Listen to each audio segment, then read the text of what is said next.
Welcome to Paul or Nothing, the place to get all of your Paul all of the time.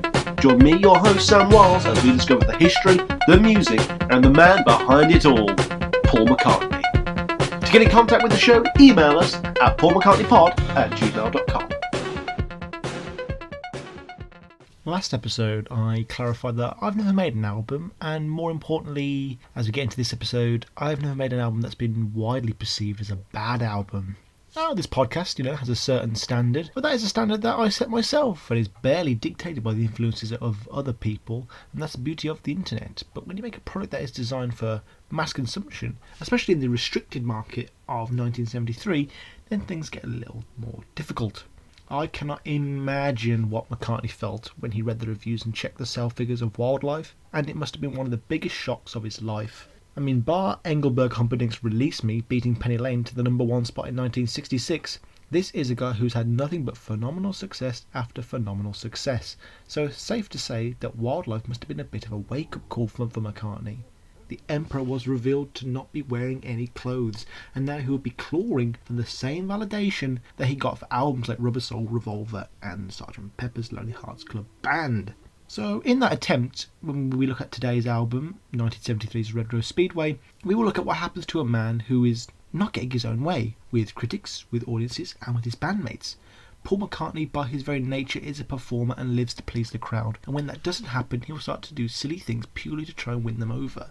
Remember that one guy you knew, that guy who really wanted you to like them and tried too hard, but you knew that if they would just stop trying so damn hard, that maybe you would like them for who they are and not for what they were trying to be? Well, Paul is going to do just that. Rather than owning, being his own thing like he did in 71's Ram, instead he's going to bow down to the pressure and attempt to please everyone, and in doing so he's going to become blind and make mistakes.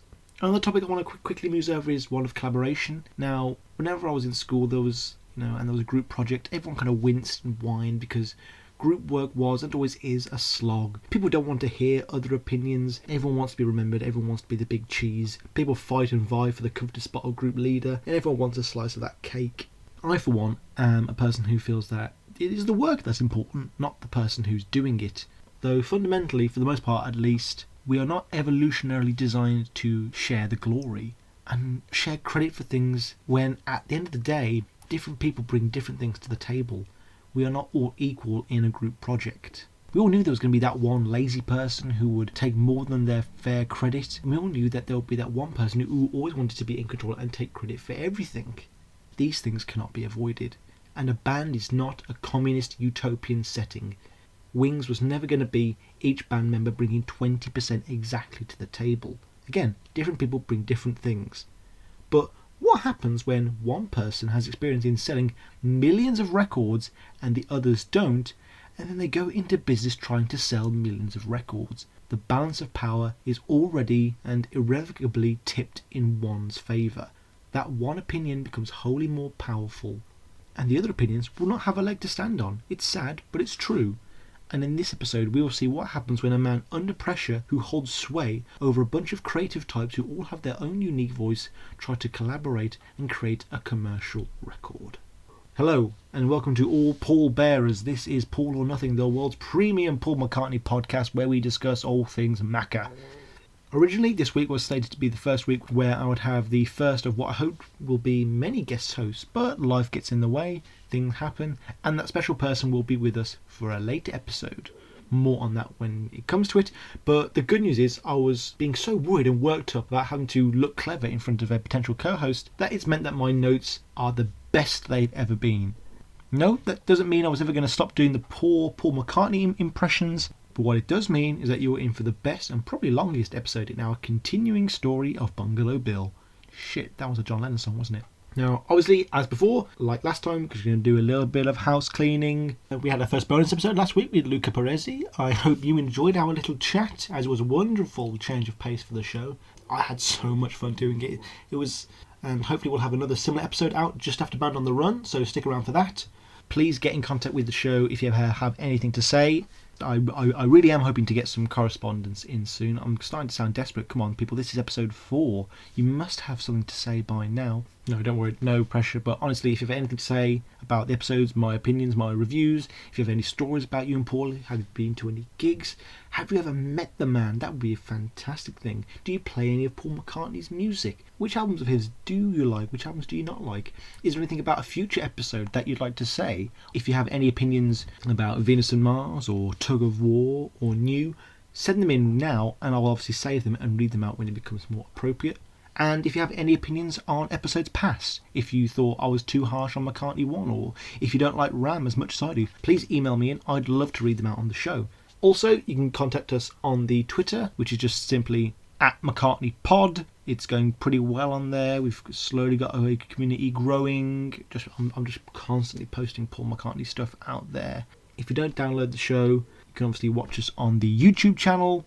Please subscribe to us on there, leave a comment in the comment section, drop us a like. Obviously, all of those little things do go on to help the show in a massive way.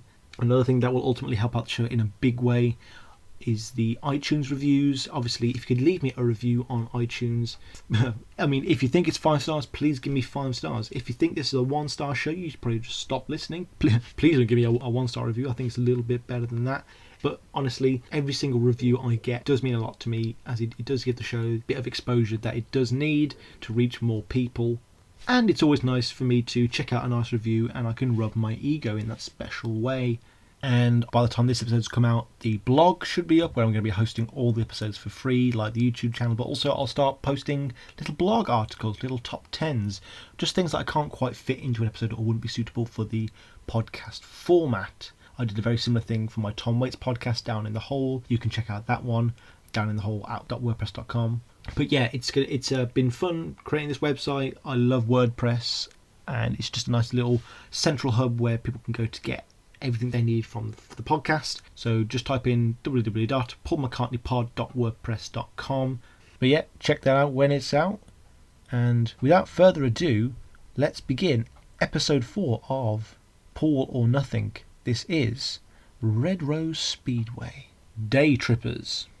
At the end of 1972, Danny Lane remarked that next year's going to be an exciting year for Wings. A lot of amazing stuff's bound to happen. And to be fair, he was right. Wings in 1973 would begin their first tour outside of England. This would be known as the Wings Over Europe tour. Rather like the recent university tour, there was a strong reinforced sense of family and togetherness on the tour. The band had basically another opportunity to hone their craft and continue working together in close proximity before they would return to England in full force and they'd become the mighty power that they hoped to be.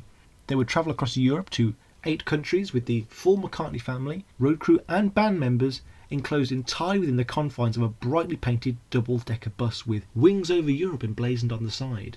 Is this the Magical Mystery Tour Part 2? It certainly seems that way, and it was certainly painted that way.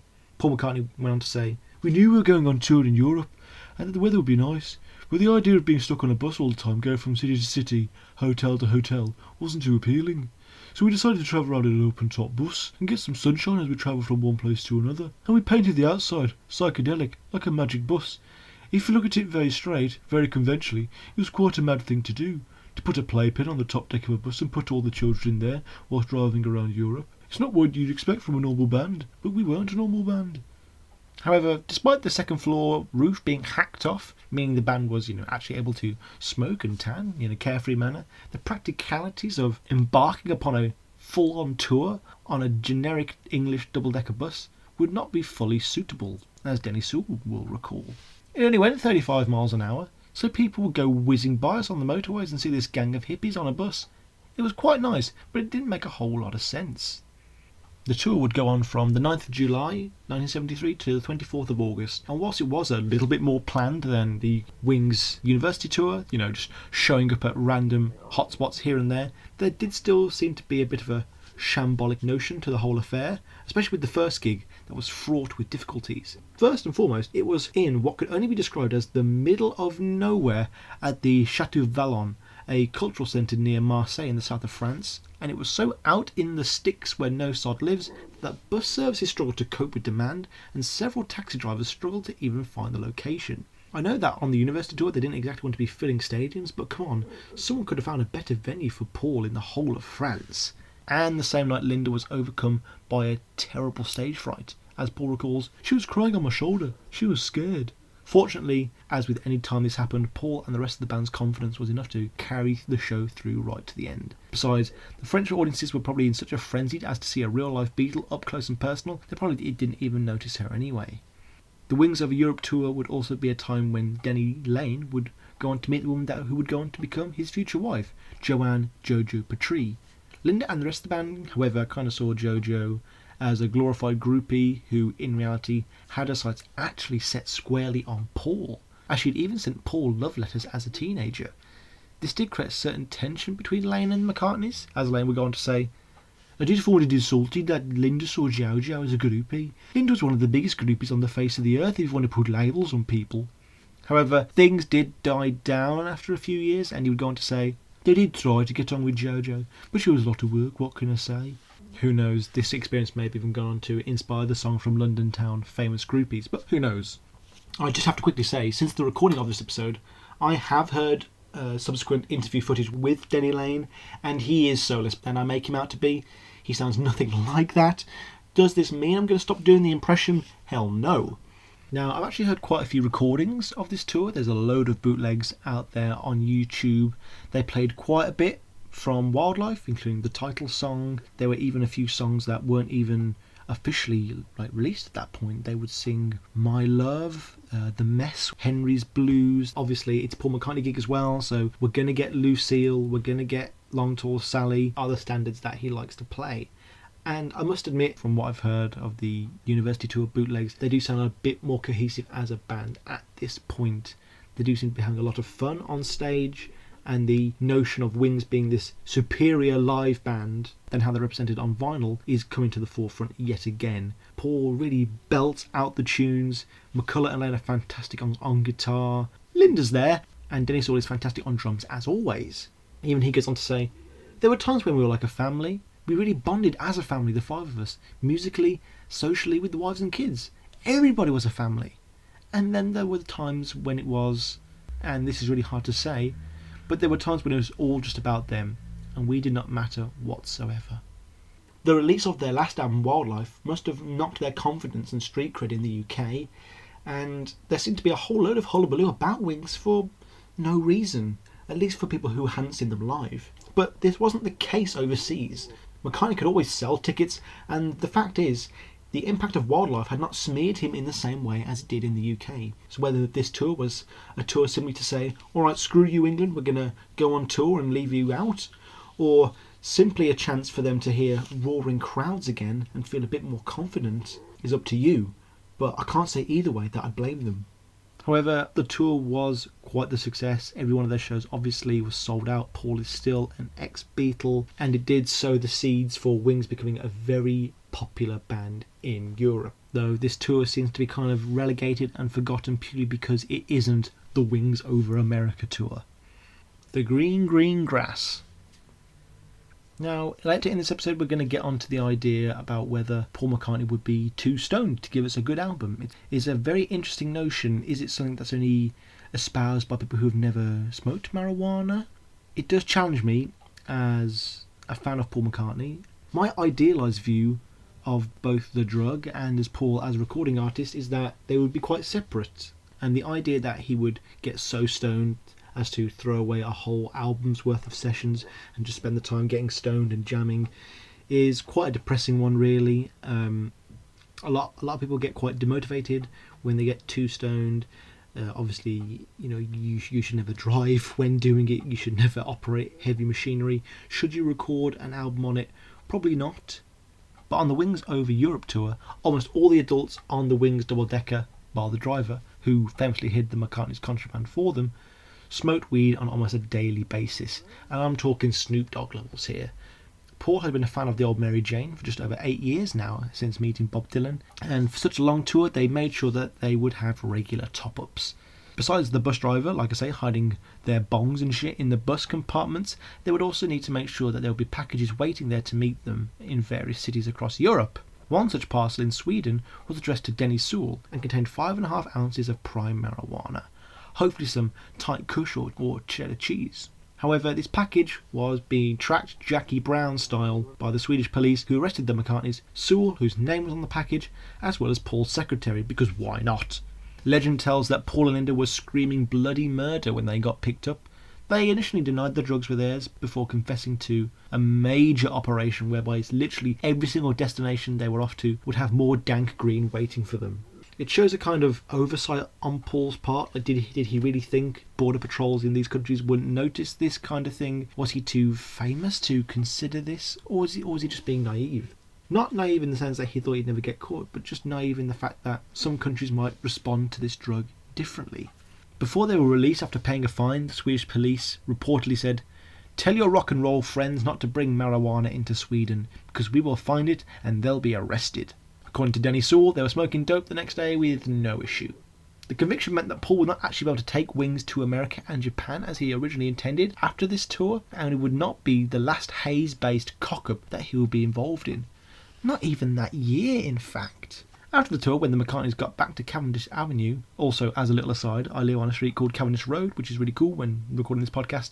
So McCartney's returned to Cavendish Road and he's still kind of dealing with the blowback from the Swedish bust. He's then called into court again on even further marijuana possession charges. Basically, some upstart copper by the name of Detective Constable Norman McPhee, the Mark Chapman of Beatles stoners everywhere, had swanned on up to the Mulligan Tyre on a quote-unquote routine crime prevention tour of the area and recognised the distinctive leaves of the plant and dobbed him in. Paul's lawyer found out that it turns out Paul wasn't as popular and beloved by the locals in Scotland as he thought he was, and that someone had, and I apologise for the pun here, grassed him in. When the McCartneys arrived back in England to face these charges, their lawyer noticed that Linda kind of ironically was stoned out of her mind and was giggling throughout the entire court proceedings, even stealing her lawyer's bowler hat to wear on her head. Obviously, much to the dismay of Paul's legal team, Paul decided to go sober. I would advise all people facing drug convictions not to take that drug when going to court. Fortunately, Paul's legal team got the convictions dropped down to 2 counts of possession to just 1 count of cultivation, which was a less serious crime than possession at the time, and was mostly brought about down to one of those legal technicalities about the procurance and handling of the evidence, and the Swedish bust itself could not be legally used against him in the Scottish court. Paul's lawyer claimed that Paul had a genuine interest in horticulture and had grown some random seeds that some random fan had sent him, and he didn't in fact know where he was growing.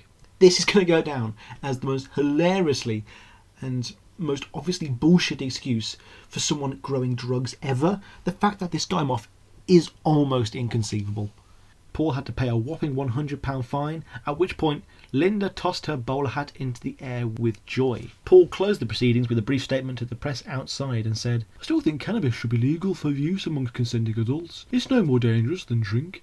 These busts may have triggered Paul to release another protest song in the form of Hi Hi Hi. I know some of you may have noticed by this point, episode 4, that I haven't covered any of our singles yet. I will be.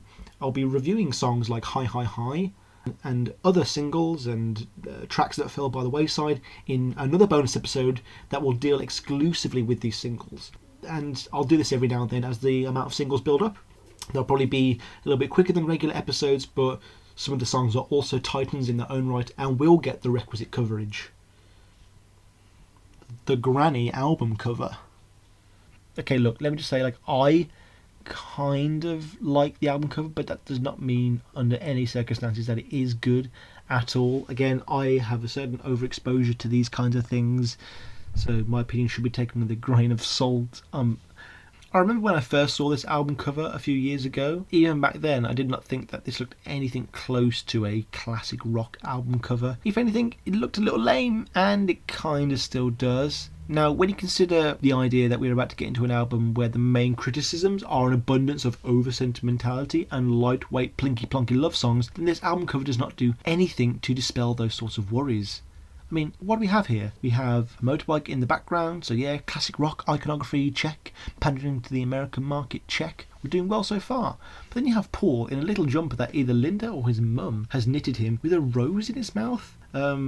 Oh, okay, is this meant to be some sort of parody of The Son of Man by René Magritte? I don't know. It's just a very odd image, really, and it's never really sat well with me.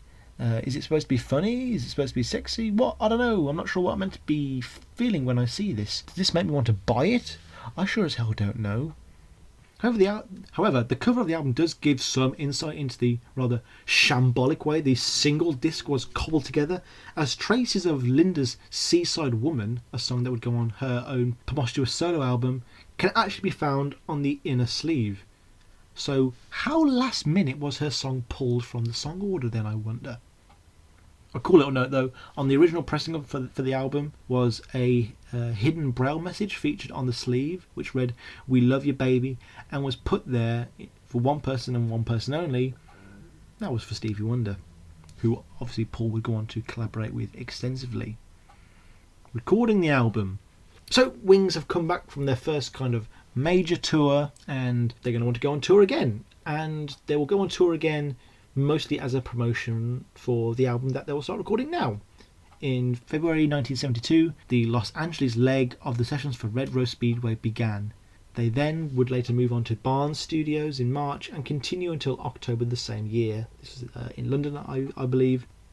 And like I mentioned earlier, having the largely negative reaction from music critics to Wildlife, McCartney must have been very mindful on the importance of a successful album if Wings were to be taken seriously at all. Red Rose Speedway, and I'm going to end up saying Red Rose Speedway so much during this episode, it was recorded with the second lineup of Wings, with Henry McCullough joining in on guitar after he was brought in by Denny Laine. Back when Denny Laine thought that Wings was going to be a blues band, that's still such a cute notion. Now McCartney, much to his credit, wanted Red Rose Speedway, try saying that 10 times fast, to be a band album.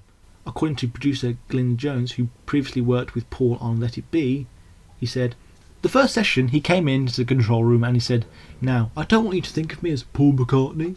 I want you to think of me as just the bass player of the band.' Well, you can imagine how long that lasted. The minute I started talking to him like the bass player in the band, he was, who the bloody hell do you think you are?" So we've really only heard the story from inside the band, from members, so it's going to be nice to have a different take on the band from someone who knew Paul back when he was even in the Beatles. And something will tell us that this man might be more of a Lennon fan. Now, Glyn Jones did not actually think that Wings were anywhere close to being in the calibre of the foremost rock and roll acts at all, even at that time, and he really didn't even consider them to be much of a band at all, really. He continues, "It's called Wings, but it's Paul McCartney. It really does make a difference who's in the band. They're all very competent professional musicians, but they're not a band in my view.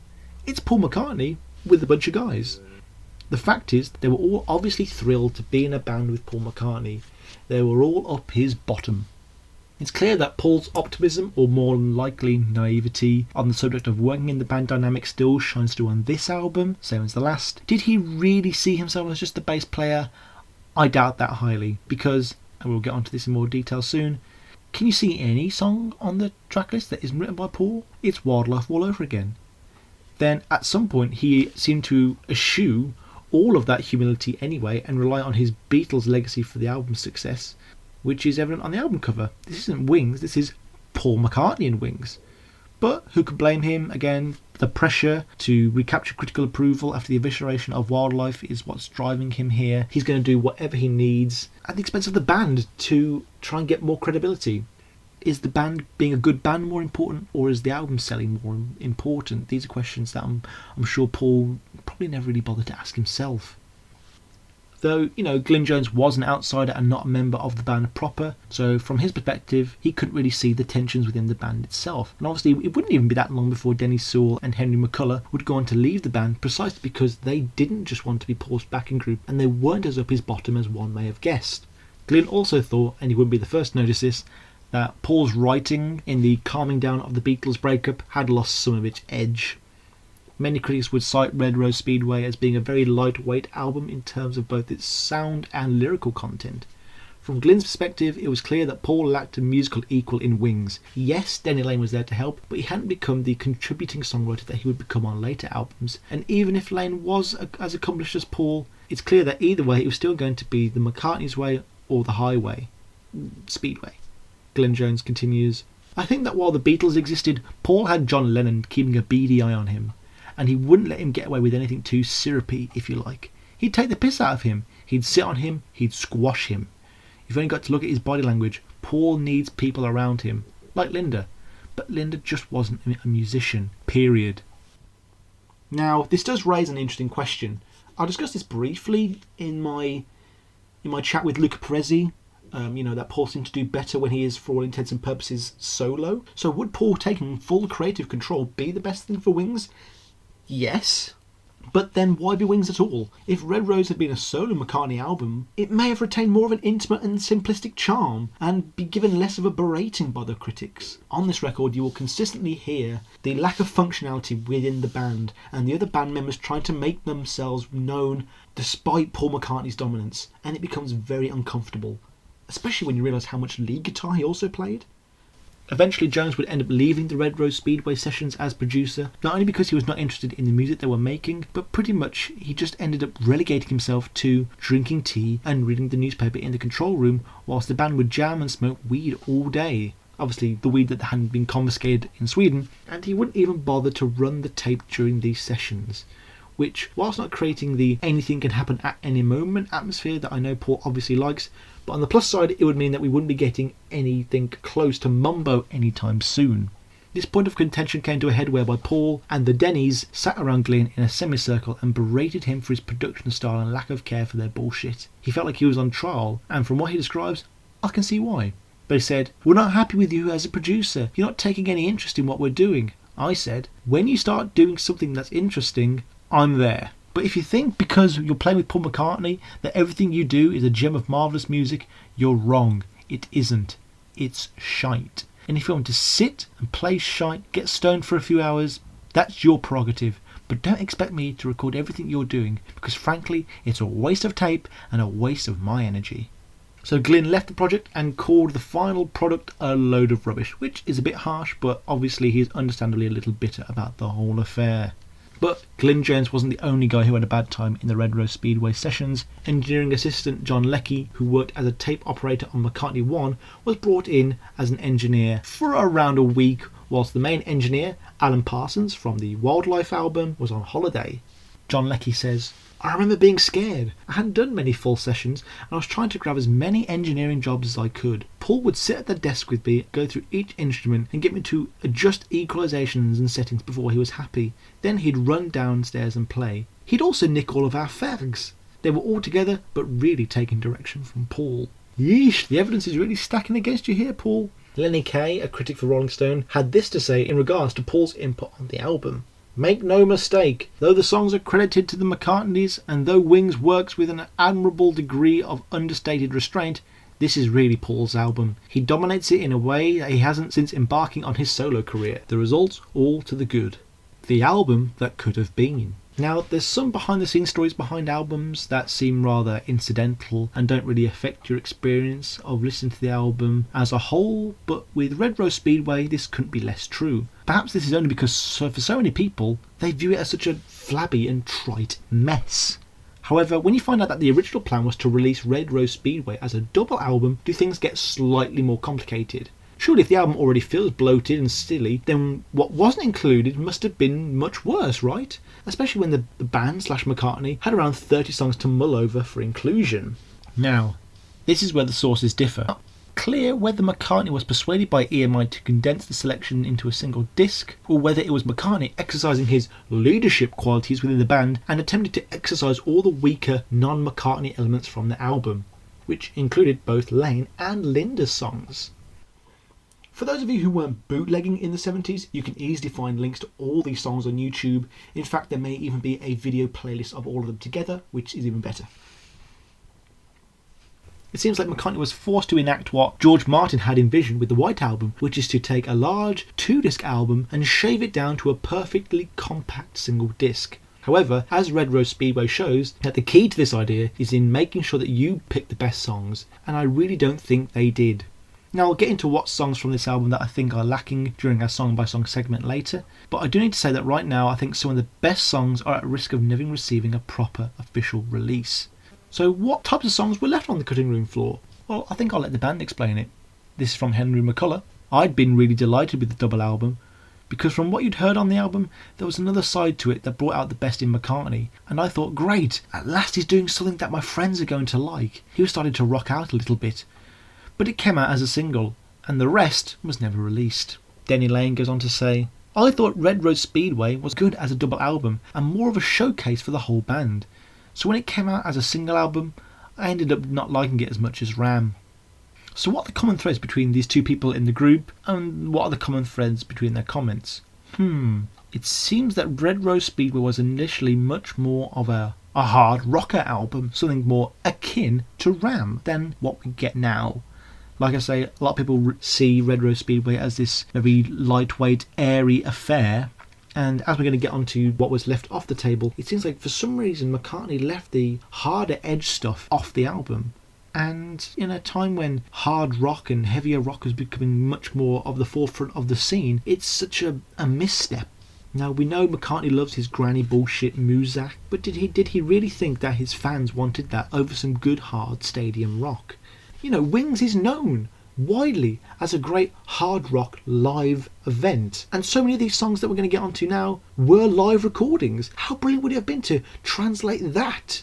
But instead, we have When the Night, and we have One More Kiss, which just seems to be such a bad move.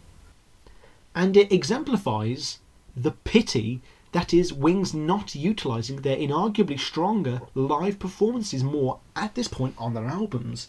Wings Over America was and is a huge hit, and is amongst the best singular representations of the band at its height. So the lack of a double album means no live Wings stuff, and thus is unable to use its best asset to its advantage. Linda went on to say, Red Rose Speedway was such a non-confident record. There was My Love, sure, but something was missing. We needed a heavier sound. It was a terribly unsure period. So now, in no particular order, I'm going to do a little brief summary of each of the songs that were originally slated for the full release, but ultimately not included on the final album. Up first, we had Tragedy. Wind and storm, comes the sun from the storm, my dark has come. A cover of the 1959 hit by Thomas Wayne. It's a serviceable cover and a great bootleg with some wonderfully harmonious melancholic vocals. There's Soily.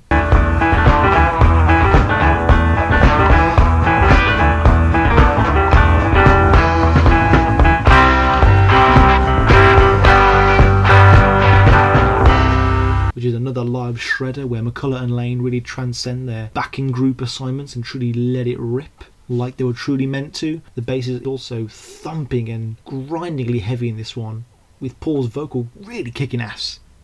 A song that I really do like is Night Out, which is largely an instrumental, also recorded live.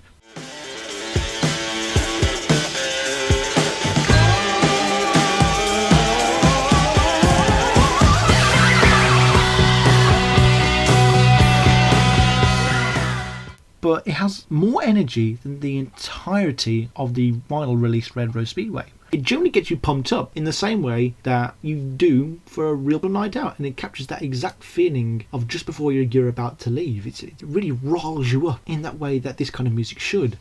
And McCullough finally has a chance to get some work done and gets to inject that bluesy rock presence with that. Then there's Jazz Street. Now this one has a real groove to it.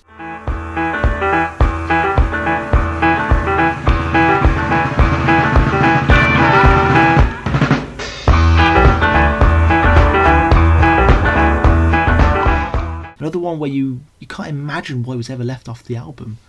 Now, whilst I can't categorically call it better than Loop, the first Indian on the Moon, I certainly prefer it personally. The piano lick is just infectious. It keeps up the momentum and the energy throughout its entire extended 6-minute run. The effects on the guitar are also inventive, including some more with guitar loops. Sewell absolutely nails it on drums, and it seems to share a heritage with 1985 also. On that note, there's 1882.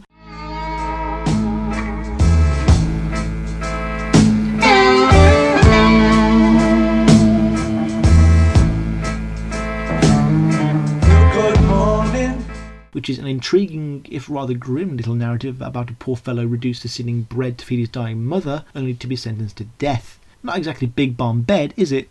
A studio version was done, but correctly they chose to use the live Wings performance, which has some absolutely fantastic vocals from the entire group, Linda included. And then there's one of the more famous tracks on this album, which is The Mess. Sail away one night in June. I heard you said you would be back soon. But since that day it's been one long love. Whoa, see darling, what a mess I made. Which I might be covering on that bonus episode, I'm not sure yet. It's another good thumping McCartney rocker, and if anything, this is what I would actually have preferred Mumbo to sound like. This was one of the more famous songs that it actually did feature, as I mentioned, on the Wings European set list. It was also featured on the James Paul McCartney TV show. There's a great little chorus, oh sweet darling, what a mess I'm in. It's a classic rock and roll chorus. There's a lovely little breakdown about halfway through these heavy lead, distorted keyboards, and McCullough really gets to rock with this winding, twisted little solo. In terms of songs that were a real showcase of the band and their harder chops, then this song would just exemplify that entirely. It's one of the best Lost Wings tracks. Then, rounding things off, we're going to have Mama's Little Girl.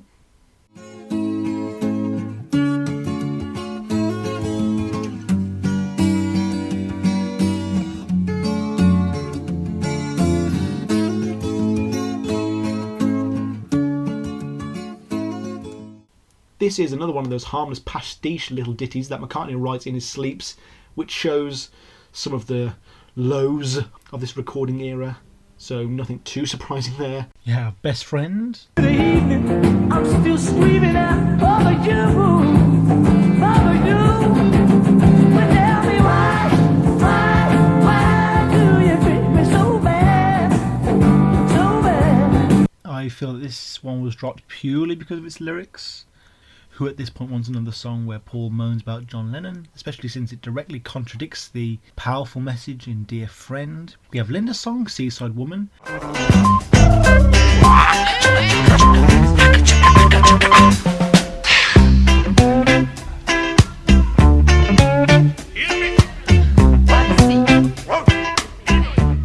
Like I said earlier, this was obviously definitely included on the original album at some point due to its inclusion in the artwork. It's a lovely little Caribbean romp, and again, whether it's the best song ever or not, I still would have liked to have it included on the album purely just so Linda would have something to actually contribute. There was Country Dreamer.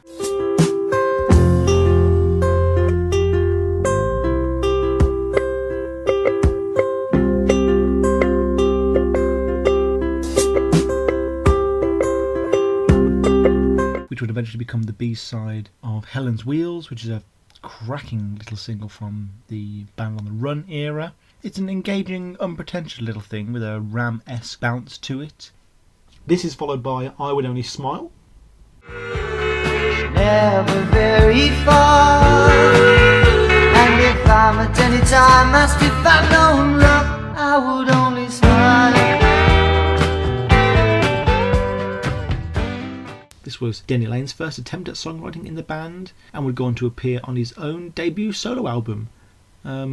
Is it as good as anything on this list? Yeah, and it would have been nice purely as an artifact of a non-Paul McCartney song on the album. And we have the final one, which was recorded around this time, which is I Lie Around. Another song I will talk about further on the first bonus singles episode, but needless to say, I'd like to just do a quick addition that this song has a fantastic atmosphere. I really would recommend this one. This is one of the top ones. I'm upset that was left off the final cut. It has another sublime Wings group vocal performance and a chorus that feels like it's begging to be more classic than it is. It's a very quirky tune and would have served the album's light-hearted and commercial tone far better than simply being the B-side of Live and Let Die.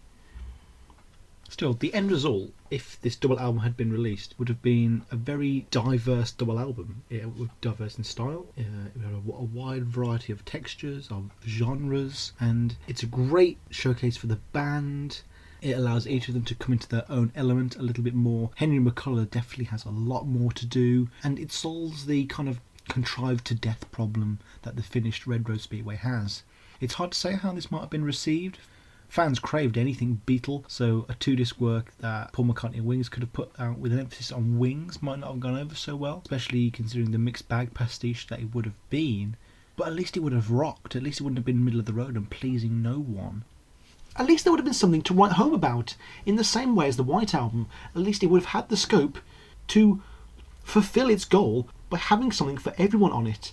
Everyone would have had a different favourite song, from the parents buying the album, to the heavy crowd, to Beatles fans. Just chuck it all on. We'll all want to devour more. Never underestimate this. As far as my research goes, I'm not entirely sure though whether the medley that closes the album was part of the original double album. Now, some sources say yes, it was always there and was written amongst the other songs in the session, and some point to it being McCartney whipping up something quick on the spot to end the album with a bit of a bang. Well, with a shrewd business move like that, this album could only be received brilliantly and with open arms, right? Critical reception. I remember when I was first buying my Beatles vinyl back at university, and you know what, I probably should have mentioned this at the start of the episode, but I actually have graduated now. You have a host who is a graduate. I got a first in film. I'm very chuffed with that. That's probably why this episode's taken a little bit longer to come out than before. We've had a lot of celebrations for that. But anyway, moving on. Got my degree, real life can start. So yeah, I was at uni. I was going through my vinyl phase before the vinyl boom came back and made shops start selling vinyl for it's actually worth again. And I was flicking through the Beatles section in my local emporium, and I came across the Paul McCartney section, which would be inevitably next to it. And I pulled out the cover for Rose Speedway, and the price tag attached was £2.50, which is about $4. And again, this is before all the prices were jacked up, but even at this point, this was still super cheap. And I asked why, and the guy who owned the shop said, because no one gives a shit about Wings except Band on the Run. And his reason for this was because the rest of it was, and I quote, mostly ass. And while this is an eloquent, succinct review, if there ever was one, I feel like it's an overly harsh one that unfairly put me off Paul's wider oeuvre for many years, in fact. But besides apologists, diehards like myself, this is the general view of the album. Now, unlike Wildlife, there are a lot of opinionated people wishing to get across their 2 cents about this album out there, and annoyingly it seems to be pretty evenly divided in the middle, with some people either liking it a little or some people hating it a little, with few people coming down too harshly on either side, which again points to the annoyingly inoffensive middle roadness of the whole album. Tony Tyler in New Musical Express said, "Well folks, this time Paul McCartney has really done it. He's really made a nice record. Certainly Rose Speedway is lightweight. Sure, it has no intellectual posture, but with all the current heaviness and after me the apocalypse brain studs around, I for one am bloody pleased to discover a little lightweight record that not only fails to alienate, but actually succeeds in impressing via good melodic structure, excellent playing, and fine production. It altogether makes my day."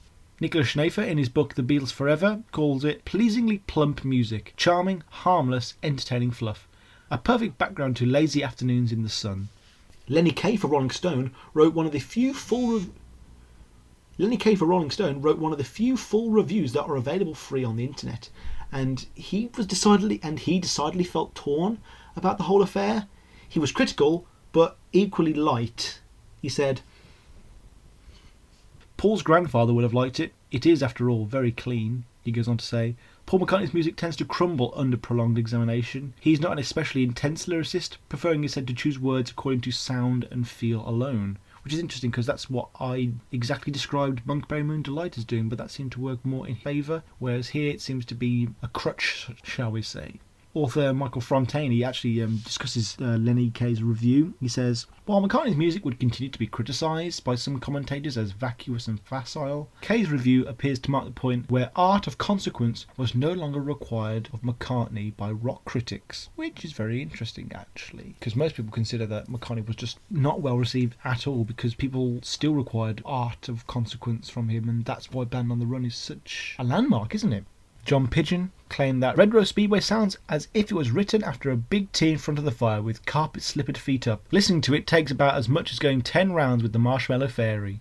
He concludes by likening the album to The Emperor's New Clothes, ruling that McCartney appears to not have anyone to challenge his judgment or, and I quote, kick his arse. AllMusic editor Stephen Irwin describes the album as a most disjointed and deliberately slight album, in the way that a snapshot album is important to a family, yet glazes the eyes of any outside observer. But work your way into the inner circle, and McCartney's little flourishes are intoxicating, not just the melodies, but the facile production and offhand invention. Ultimately, Red Rose Speedway would be barred from the #1 spot in the American charts by none other than his former bandmate George Harrison, whose album Living in the Material World came out around the same time. Though it did sell, doing nowhere near as bad as Wildlife. This is apparent because you can go, like I did, into any second-hand record shop and find at least 2 copies of Red Rose Speedway, but you'll be damned if you ever find a trace of Wildlife. But what did Paul think of the album? After all, he picked all the songs from the cutting room floor, he wrote the songs and had full creative control over every single aspect of production, so he must have liked it, right? Red Rose Speedway was the live act. I mean, the album's okay, it has its moments, but nothing approaching the impact of the band in person. After I'd heard that album, Wildlife, I thought, hell, we've really blown it here. Well, on that confident note, shall we dive right into the songs? You know, the songs that actually made it onto the album? Rose-tinted glasses. The songs of Red Rose Speedway. Up first is the first of many songs that would eventually go on to win me over in a big way, not least because of its connections to another album. This is Big Barn Bed.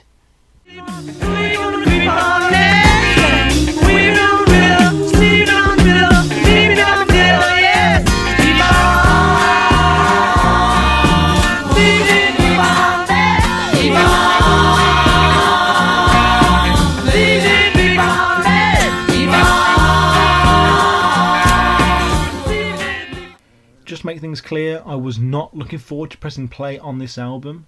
Obviously, as I've just described, several record shop owners had told me about what a travesty of an album this had been. However, it was also recommended to me by a good friend of mine who told me to be brave and to give it a chance. So finally, whilst walking to the bus stop one day, I did just that. So the first thing you hear once you've clicked that little sideways triangle is the thick and grimy guitar lick that just strolls right into frame. And it's like, yeah bitch, this is Red Rose Speedway. Then this is immediately followed by a lolloping heavy thump of McCartney bass, a real stompy lurch from Denny Sewell's drum, and suddenly we find ourselves in the middle of a pretty kicking McCartney album opener. So you're thinking by this point, oh wow, did Paul manage to turn all this around after just one album? Is this going to be the heavy rock album that all the fans and several of his bandmates originally wanted? Well folks, if something seems too good to be true, it usually is. And as soon as that kind of light poppy guitar comes in, I knew this would not be the case. Now, before we say anything, no, I do not dislike this song at all, rather the contrary. But my feelings on it are kind of like my feelings of the album as a whole, in that it's not going to be the thing that you wanted, but the end result will be ultimately still very engaging, so long as you accept it for what it is early on, so that your experience will be vastly improved. And Big Barn Bed is the perfect song and opportunity to do this. So yeah, you've got the little light guitar, the chorus is a pretty standard Wings affair with Linda and Lane like the last album coming into the foreground and being very comfortable there. But it's not bad, it does have that kind of powerful, rousing chorus feel to it in that it fills you with a certain electricity and really gets you going. So despite being a song that kind of cock-teased me into at the start by semi-promising to be something with a bit more grit, the song still manages to draw you in slowly with ever-increasing amounts of momentum and enjoyability, reaching its peak with the endless repetitions of the potent chorus line at the end. I always jump on board for the ride McCartney is gearing me up towards, and when the group vocals kick in, I always end up joining in regardless, especially when that deliciously groovy piano coda begins worming its way during the final ascent. It just feels epic, and as I've said before, it's not impossible not to get swept up in these grand gestures from McCartney, because the man knows how to make something mediocre monumental. I do feel that the inclusion of the acoustic guitar as opposed to a second electric is what mostly contributes to the slightly watered down feel of the song. It comes across as too kosher for what could have been a really stripped back and dirty hard rock anthem. Because you can hear that slightly scratchy and screechy distortion from the lead guitar in the background, and you can tell it's just that desire from Lane and McCullough, that painful desire to rock up the group's sound, to be something a little more badass. And it's really trying to break through onto the mix, but ultimately never does. The solo is a little bog standard, it just follows the chord progression of the main chunk of the song. It has a little whine and wail to it, but it lacks that creative invention that guitarists like Lane and McCullough could potentially bring to the table. It's the first time that we possibly pick up the scent of Paul sticking his "I think it should be played this way" nose into the conversation. The little breakdowns are sweet and sugary enough, but I do think they detract from what could have been a roaring and thunderous rocker. It's a little close to his work on Heart of the Country, which in itself was the lightest song on Ram, but they do have a bit more of a dynamic and lively chaos to them though, with a bit of garbled nonsense slipped in that does provide some joyous levity to the track. Earlier mixes of the song had none of these vocal parts, and I wish it was more of that and less of the cute little scatty stuff. Lyrically, this song is also a little suspect.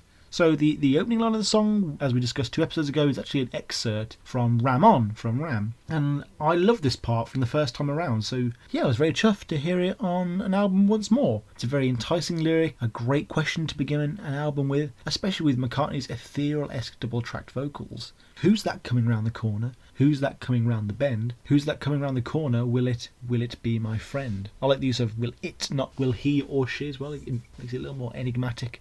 After my recent interview with Luca Peresi, the author of Paul McCartney Recording Sessions 1970 to 2013, which I literally finished about an hour ago, he told me, just off air, that the excerpt we hear in Ram On actually isn't just some excerpt, but part of an entirely different, early, fully recorded version of Big Barn Bed. He couldn't confirm whether the lyrics were the same, but there's a definite bigger history to this song, and I'd hoped someday to hear that version. But either way, McCartney's returning to ideas that he considers incomplete and is going to expand that little nugget of a song into something bigger. Great! But where else does the song go? Nowhere really.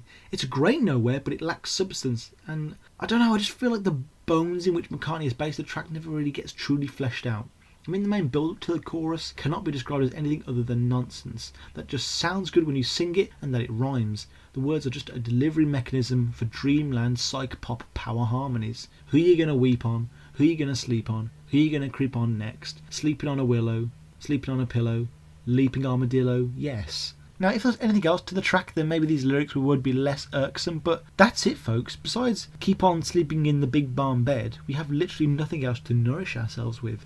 Leaping armadillo, Paul? Really? That's what you're going to open your new album with? Again, it's like he's forgotten or simply didn't care that he was Sir Paul McCartney and either he was just throwing words together because the structure of the song needed it, or at worst, he just assumed that everything he was doing was gold and that we wouldn't notice some objectively sloppy writing. What the vocals in this song do show, however, is either McCartney's increasing interest or reliance on repetitive vocals. Like I've said, there really isn't a whole lot of diverse lyricism in this song, but they are sure sung a lot. Repetition of music is a great way to drive in those powerful choruses home and keep them at the forefront of the mind of the audience. And what better album to utilise them extensively, but on the potentially wide-reaching, slightly lowered common denominator type commercial album than Red Rose Speedway.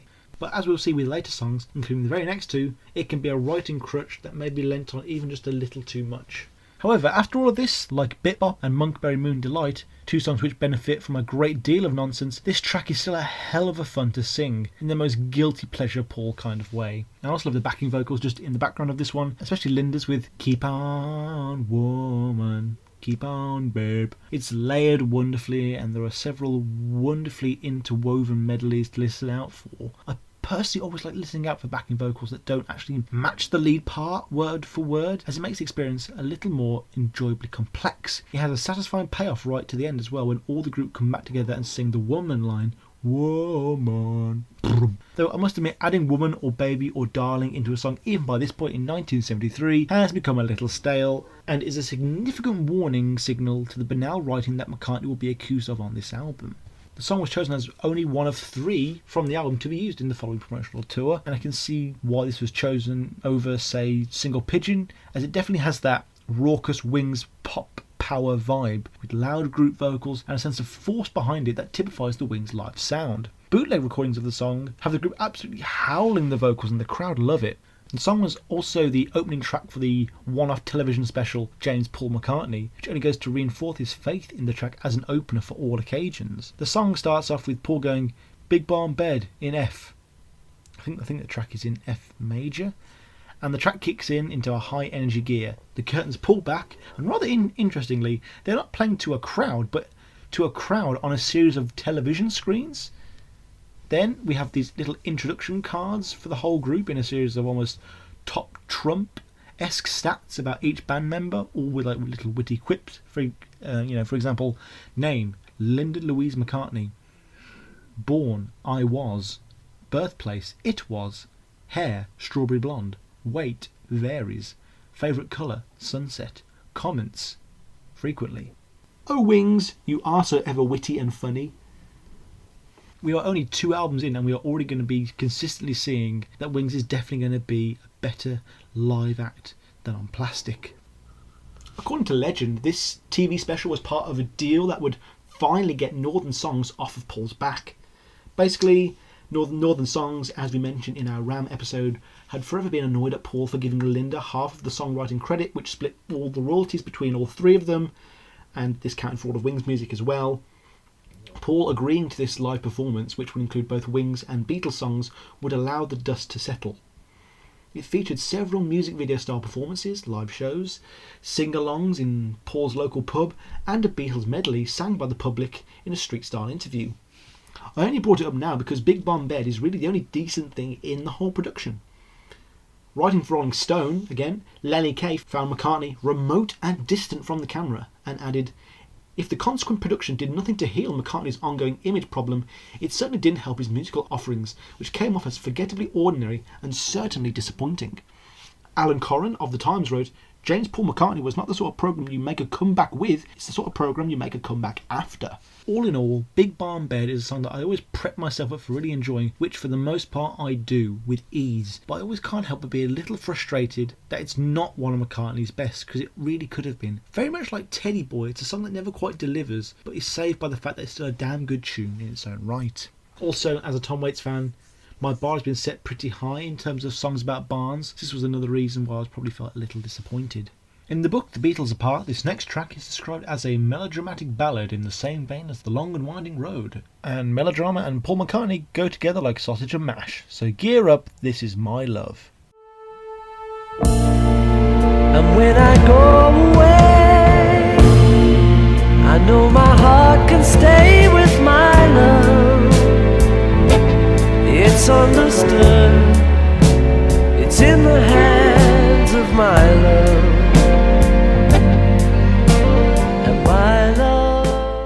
So, funnily enough, the first two Wings albums I ever actually owned were given to me by my dad, during the time I called the Great Vinyl Swindle of 2012, whereby I was off to university to do history before coming out with a degree in film, and I'd asked my dad if he had any vinyl spare.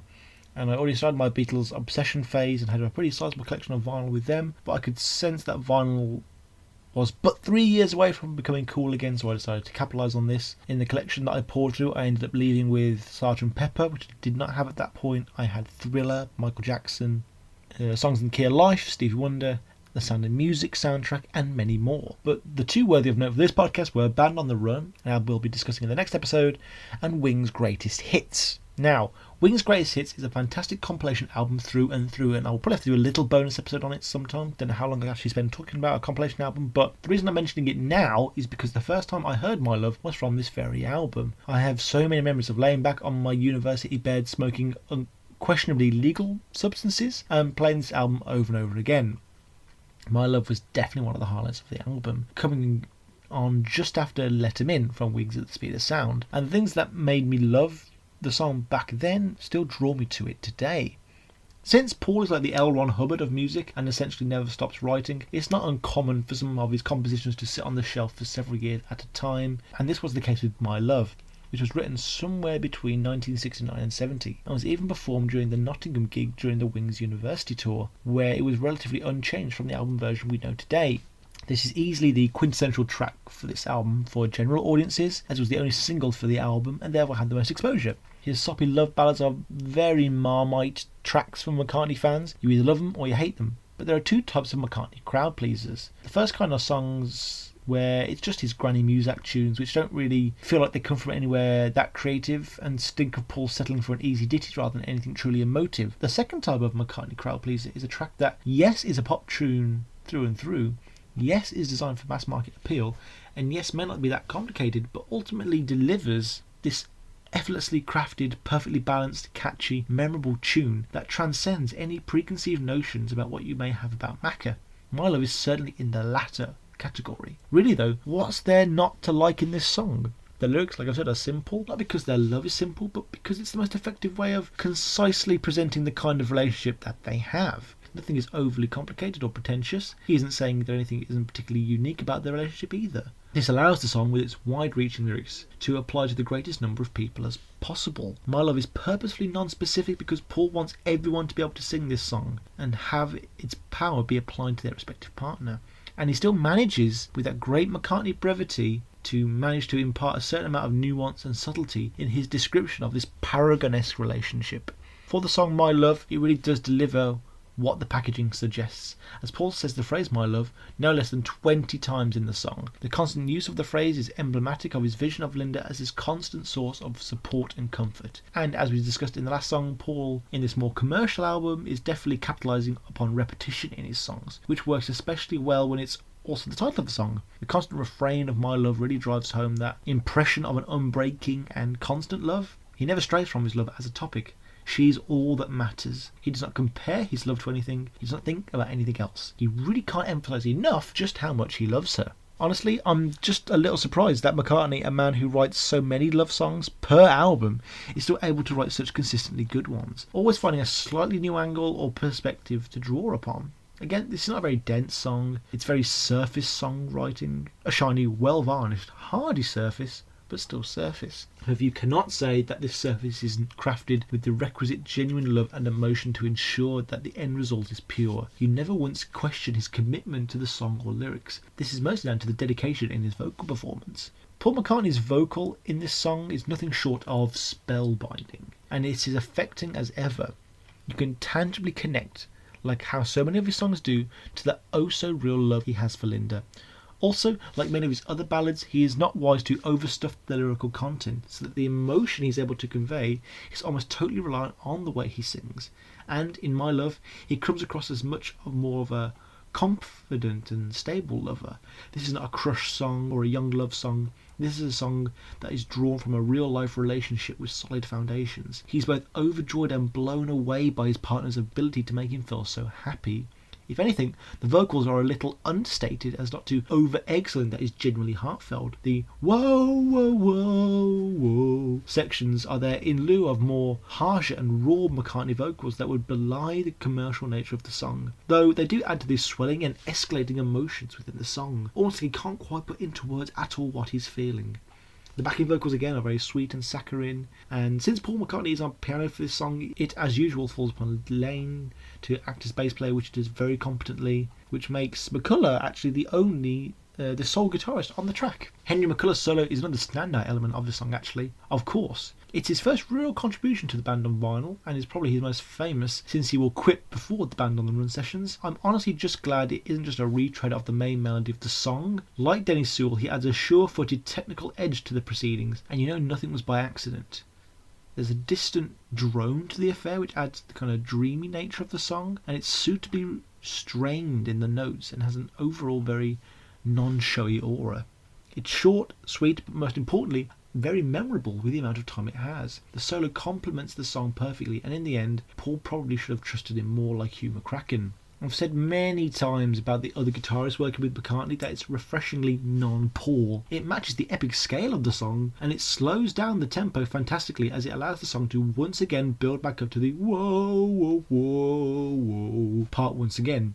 Originally there had been many takes of the solo, all being performed by Paul, with each take being radically different, but when it came time to working out and practicing a certain final solo, Paul was not very much into the jazzy nature of Henry, who, as the supposed guitarist of the band, needed the freedom to experiment every time so that no two performances would sound alike. This doesn't work when working with such a professionalist like McCartney. McCartney, when talking about Henry McCullough's solo in 2010, said, "I sort of written the solo, as I often did write our solos, and he walked right up to me before the take and said, 'Hey, would it be alright if I tried something else?' And I said, yeah." I was like, "Do you believe this guy?" And he played the solo on My Love, which came right out of the blue. And I just thought, fucking great! And so there were plenty of moments like that where somebody's skill or feeling would overtake my wishes. McCullough would go on to say, "I was half terrified, half excited. I just started playing, and that's how it turned out. Just as you hear it. That flabbergasted Paul, who was just sat there for a while in silence. I thought, uh-oh, I have to do it again." Paul came over and said, "Have you been rehearsing?" I like to have that freedom. I wanted to put my cards on the table. He asked me in the band, but I didn't want him to tell me what to play. He continues, "It wasn't a confrontation, but it had got to the point where I achingly wanted to be the guitar player of the band instead of learning parts. And Paul, I think, found that way of working a little risky, which it is, but it hit the mark and it was left there." However, rather fittingly with the strains on the band at this point, McCartney's vocals seemed to cut off the end of McCullough's solo, a solo which could have easily been significantly longer. To be fair, When coming back to this song for this podcast, I was a little surprised about how short it actually was, but I guess Paul McCartney wouldn't be too comfortable giving someone both a long solo and their own solo at the same time, so it's one or the other. Funnily enough, in one of the bootlegs from the Wings Over Europe tour, which was well before the sessions for Red Rose Speedway started, we actually get to hear an unpolished version of My Love being performed live. Notably, it has an injection of extra Linda backing vocals, but interestingly, the solo by McCullough is completely different from the version on the album, and sounds like he is literally making up old notes on the spot. Now, I'm all for difference from the studio version of solos, and that spontaneous jazzy experimentation. But this is probably where McCartney initially came frustrated with the lack of note-perfect style that McCullough gave, and was going to make sure none of that nonsense was going to make its way into the studio. The orchestral backing in the song is very present, but is not overwrought and in your face as some other McCartney compositions. It just exists to support the music by giving those little adrenaline shots of size and scale. However, the lush strings and horns also provide a sense of warm, inviting comfort, exactly the kind of emotion that a song about this kind of love should invoke. We first start off with that one long, harmonious, almost Cupid-esque, gorgeous note, and from there it becomes a song that is essentially one giant rollercoaster of epic McCartney flourishing crescendos, constantly rising and falling. Richard Hewson, back from previously arranging Dear Friend on Wildlife, was again drafted as an arranger for My Love, and he goes on to talk about the memorable recording session. Paul sent me a demo of the track and we recorded it live in the studio. Because McCartney wanted a certain feeling, it was an experiment. On My Love, I got the best jazz musicians I knew. They had this particular warm sound and the record starts with that long note. The session lasted 3 hours. Everything was done live, even the vocal. But it took 20 takes. By the end of the session, everyone got a bit tired and said to Paul, "We could not play any better." I'm not even sure which was the actual take they used.